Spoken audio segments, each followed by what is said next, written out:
মিন্টু কাহা বলে একটা বিলেই কিনছে বিলেটে যাই এলা দেখে আহি দেখি কিরকম বিলেই বিলেট এলা দেখে আহি কি ভাই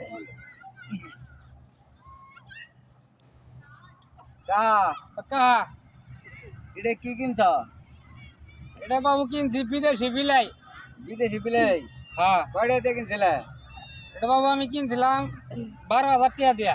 বিলে কথা ক বিলাই এখনো কথা কথা ধরে নাই, বিলাই বয়স কম তো বিলেট এলা হইস করা হয় না, এখন তো কথা শিখে নাই। দিয়ে এলা টাইগার দেখি এই টেটু ওই যা বাড়ি কই বিয়ে শাদি করছাও তোমার নাম কি শোনা মানু এই যে এদিক যাও বলি মনে গো তুমি বালা আসাও হ্যাঁ তুমি আমার দেখতে চাও দেখো আঙ্গ বাদ যাইও বেড়াবার তোমার জাফাত দিলাম যাইও বিলাই ভালো আছে বাবু। হ্যাঁ শিক্ষিত ভদ্র আছে হ্যাঁ। লেখাপড়া করা লেখাপড়া এখন স্কুলে এখন বর্তমানে বন্যার কারণে বন্ধ তো, হ্যাঁ হ্যাঁ এখন স্কুলে ভর্তি করি নাই। তোমার বিলেটে দেখ নালা ভালো আছে ভালো করে লেখাপড়া করাইও হ্যাঁ, লেখাপড়া করাম। খরচপাতি নাগলে বাবু আঙ্গর বাদ যাইও কড়া করে টেহা নিয়ে আইও খরচপাতি দিয়ে জায়গা আচ্ছা। যাইও বেড়াবার